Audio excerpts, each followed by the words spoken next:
You are watching Omnis Protocol, and this is a list focus. I am Charles, also known as Omnis, and I'm here with Christopher, aka Pure, aka LVO Champion. Dude, I am so ready to talk about your list. I'm ready too. Thanks for having me. Well, you were quite always a pleasure. So, first one that we're diving into, and I'm super intrigued by this. So, you've been playing basically Dooku box as is, like post errata and everything, which is funny. Now all three of those characters have had errata because Dooku was errata day one. That's true. So that whole box has been errata. I think that's the only box where every single one of them got an errata. So you're playing the stuff that has to be fixed, which I can appreciate. And then you got Asajj Ventress from the core set with the secondary and support from the Rift box, Nossor, and the Aqua Droids. So why don't you first off tell us, how did you come to this list? Was it inspired by something else? What was the initial inspiration? Probably the initial inspiration was that I just really wanted to run Rift Dooku. And kind of use that as was this a counter for Cassian? Is this something I can do in the meta lists? How does that work?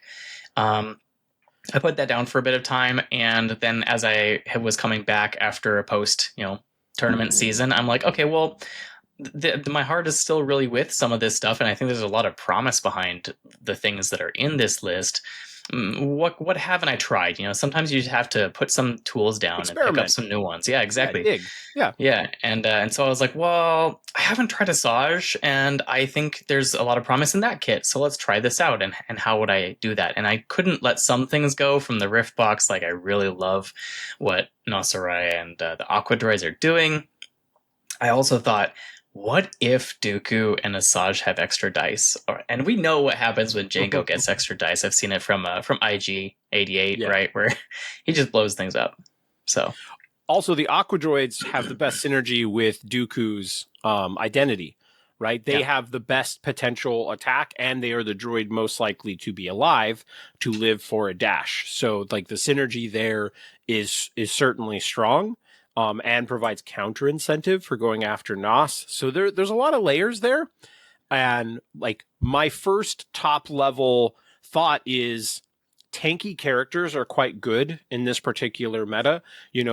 This time last year, it was all about movement. It was like, can every single character move someone? Then do it. It almost doesn't matter. Whereas now it's like, who can live through some stuff? And Dooku's on that list. He was a character I've been kind of toying with, and like the weird list that I'm working on right now is about like who lives to still contest points and make that more difficult. And he's one of those guys. Has that continued to feel true while you're testing this? Like, does Dooku's survivability hold up in this era, at least more so than most primaries? He really does hold up. You still want to ignore attacking him if you can. If you have ways to get around actually putting attacks into him, you still should. He 100% holds up. And I have, as you bring old stuff into players that haven't seen it in a while, they'll sometimes make small judgment errors in saying things like, well, Bazin turret blast everything. Maybe they'll blast him too. And several attacks have been disappointing for players not realizing that Dooku is he's still Dooku. Oh, yeah. That was my thought. I've only tried him once since the errata, and that was trying out this weird, I think it was an Armorer Dooku thing, where I was trying Nossor as his one separatist. I did not like that list. Yeah. But, when Dooku works, Dooku really works. So I dig it. Okay, so basically you tried it with Riff, then you wanted to come back and revisit, and you're like, well, how would it work with Asajj? How did that initial testing go, and was it working right away? Did you stumble and realize, oh no, I can't do that? Well, like, what was the initial tests? It was working kind of right away, which now, given I've got a lot of experience with separatists and all the parts within this list, so putting them together wasn't a huge jump for me. But yeah, I would say right off the bat, I was like, there's really something here. Now, I didn't try it originally when I put Asajj with Dooku. My first thoughts, it wasn't with what she has under her now. It was with more of a traditional, Kraken B2s or something like that. And that wasn't quite wasn't quite working, and so I did have to make changes. That makes sense. Once when I said, okay, but I really love, Nossor being able to move Dooku after he's taken some damage, which again, if you ignore Dooku, no big deal. But if Cassian's on the table, you can't not put damage into Dooku, right? The bomb is going to put some damage into him, and then you can reposition him. So yeah, it was kind of working right off the bat, and I was surprised too, because I think the very first time I said, okay, let's try this exact list, I ended up shatterpointing Magna Guard, which I think is kind of like nobody can imagine doing that after they've been updated, but it won the game. So sometimes there's still a time and place. Yeah, you do it. Yeah, I think one of the things that can make these extra tanky characters quite powerful is when they have at least one way to get back onto a point, right? If you imagine, like, whenever I see an Obi list with Rex and he ends up with 3 hunker tokens, you first force push that guy off a point and you try to pretend he doesn't exist, right? And then you just hope that he doesn't get moved back onto the point. And that certainly happens with Dooku, right? And if that's one of like the linchpins of your list, having at least one way. So if he does get force pushed, like a lot, I think it's not unreasonable that a lot of lists these days have like either Mando, who's going to clan of 2, or, you got Kiadi Mundi or Fifth Brother. There's something. There's at least one push I would use it on Dooku for sure. And so having a way like Nos to get him back onto the point makes a lot of sense. And so like first level, a lot of the things in this list makes a lot of sense. I think with Dooku, you're either just the conversation is Magna Guard versus B1s. I think both probably viable, but you like them tanky. And Magna Guard are still significantly above the defensive curve, right? They have Beskar armor, right? But more dice, right? They're a 5/5, right? I'm not forgetting that. Yeah, no, you're so right. they're better than Mando supports as far as like tankiness, and they've got 9 health still. Right. So they can survive something that other things would not. And then Aqua's also being reasonably tanky. Seems like the best support that Dooku wants access to, including Nos, is on one of the few fits. I think Jango and Asajj become like the points where you're like, why are they the right pick? And so let's do Jango first. He's easy. Obviously, he does bring a guaranteed displacement, which is very useful in this world. But he hasn't aged as strongly as a lot of things. There was a time where we thought Jango, best character in the game, not best secondary, best character. Like he was the man. You almost didn't play lists without him. And those days are long since passed. But there's not a ton of stuff for that slot. You could maybe consider OB2, maybe consider Kraken. Why has this remained as Jango, and why is he the right pick for that spot? Oddly, I would say if Jango didn't exist, I probably wouldn't be playing this list. Just because I kind of got back into playing a Separatist because of wanting to play Jango. I was playing him elsewhere with like some more bounty hunter synergy, non-tournament play just for fun, and I was really loving him and said, I don't care that he's been changed. I just love this character and what he's doing on the table, and I just want to play him more. And so he's really the reason why I said, okay, he just goes here. He just goes in this list. I like that. Okay, why Asajj over Riff or really anyone else? Is it just like you want to play Asajj? Is it the force push? Is it the Nossor dice push her just over that key edge where she's doing enough work? Like, what is it that's like, because honestly, sway me. I want to play Asajj is what I'm saying. Is so like, teach me in the pure ways. So all of the above. The Aqua dice coming in clutch for Asajj is definitely a factor, and I think it helps her break through some thresholds. Same for Jango, right? That's also why I love seeing Jango here, is because when you add just a couple more dice to these characters, now they're intimidating on the table. Asajj is the same way. I could have gone back. Like Riff still works here. You can still do Riff, and you get more Aqua dice. But one thing that Riff doesn't have is what you mentioned, is the force push. Yeah. Sometimes, like, he piles in with extra attacks, but sometimes you just need a force push to solve a problem. And I was finding that sometimes I just couldn't do it with shoves. It just wasn't happening. And she helps me kind of solve certain lists, not every list, but certain lists. I have just the ability to force push and say, I'm not even going to attack that. I don't want to, I just don't want to look at that. Get rid of it. Get out of here. Yeah, Yeah. and she can go do something else. And oddly, I haven't been leaning into her damage on her stance left for Jarkai, for example. I've been leaning onto the bottom tree really heavily and just saying, and you get 4 conditions, force push. And that has been the repeat play pattern with her. I do really like the way her expertise is designed now. Like, her handing out status effects when you attack her is very interesting. Yeah, very, very cool character. Okay, so tell me, like, what is this list good into and what is it not good into? Are there things you have to dodge? Are there matchups where you specifically you're like, I want to play this into Cassian? Like, how are you feeling about it at the moment? I have to go with what my gut tells me here, and my gut is telling me that this should be afraid of something that's going to come at you and try and kill all your stuff.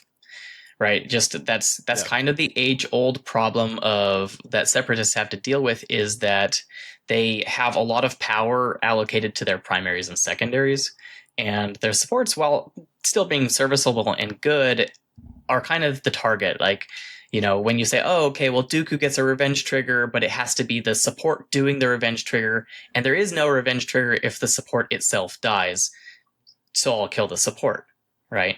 So, yeah, it's just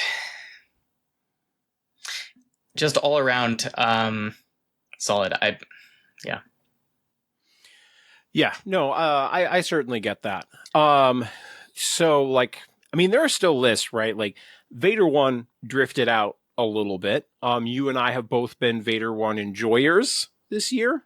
And so there's still lists where you're just like, man, when just like everything hits just a little too hard, I feel like the list crumbles.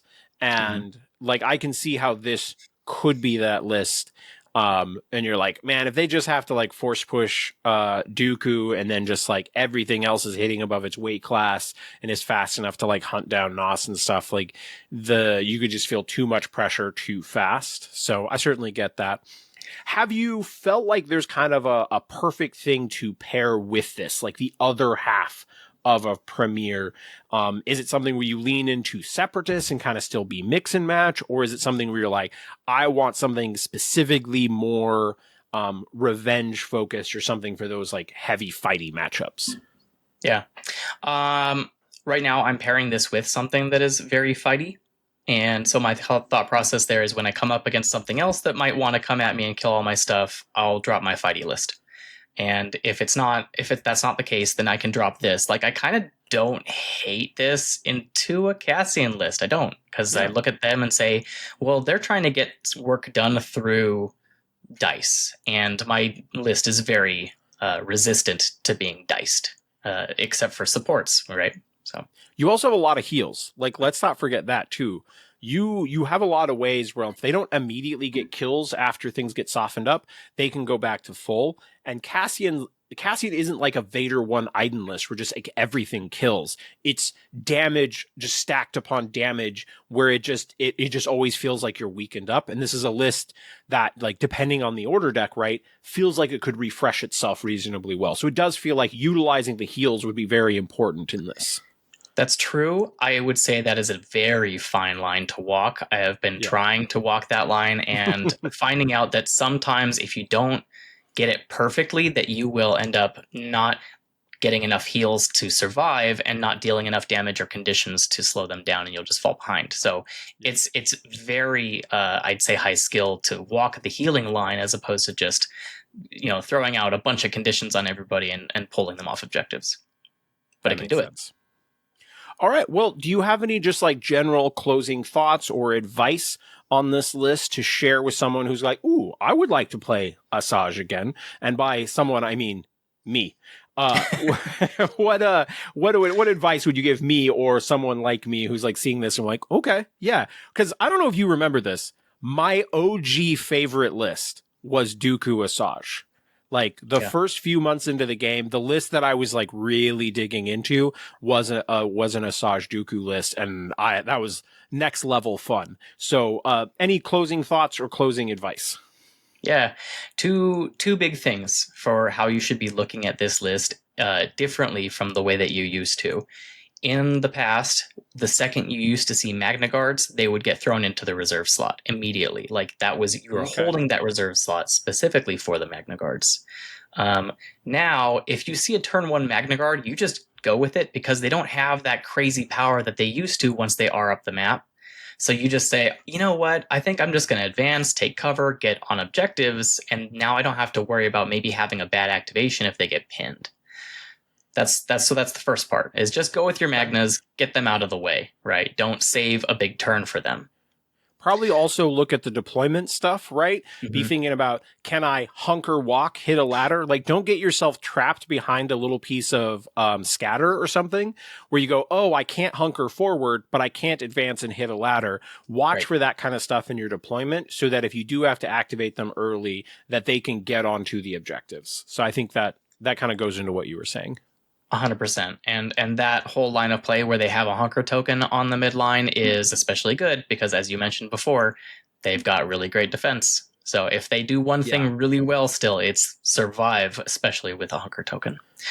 So the second part of advice I would give you is that this kind of was weird for me when I was getting back into it, was saying that all the lists that I'm playing now in the modern Shatterpoint meta are very support-driven lists. Even the Rift lists. It's I want to Shatterpoint my support. I want to go with my support, and then they're going to enable the rest of my team. We all need a little support, you know. Yeah, and this is an older way of playing Shatterpoint where you're saying, no, I go with Asajj. She is the star of the show, or occasionally Dooku. Yeah. These other characters are Jango. You know, you're putting your Shatterpoint really on Asajj, and I found that when I was not Shatterpointing Asajj, I usually was not winning the game. She has big swing potential. And I think a lot of people will go, well, the problem with Asajj is that she can just burn through your force. Dooku was always the character who kind of solved that a bit, right? Where if any primary or secondary gets wounded, you get 2 force back. He doesn't usually even need to spend force. Magna Guard usually aren't spending force for at least a first activation. And so you're already at a spot where you're a 7 force list. 2 of your activations don't need it. So now all of a sudden she has 2 to spare. And so that's the magic math. And then if something's getting wounded, suddenly she's able, like one thing gets wounded and the math works out where she can actually spend 5. Right, where she could totally spend 5 force if she's been wounded once and still get a jump and a force push. But sometimes in this list with the bonus dice, she might force push anyway. She gets it a lot. I mean, I kept feeling like I was most of the time getting 4 down her tree into what I was choosing to attack, which means I was getting those free force pushes. But yeah, I will say one of the first times that I put her back on the table, I spent 7 force in 1 turn with her. It won the game. It mattered, right? But you're right. Yeah, it can be very force intensive. Yeah, fair enough. Well, Chris, this is a super cool list. Thank you so much for sharing it with me. Thank you so much for sharing it with the internet. And hopefully get to see you soon-ish at Adepticon. But again, thank you for coming on. Thank you for such an awesome list. And we will close out things here and just say the most OP thing that you can do is try Chris's list. Later, nerds.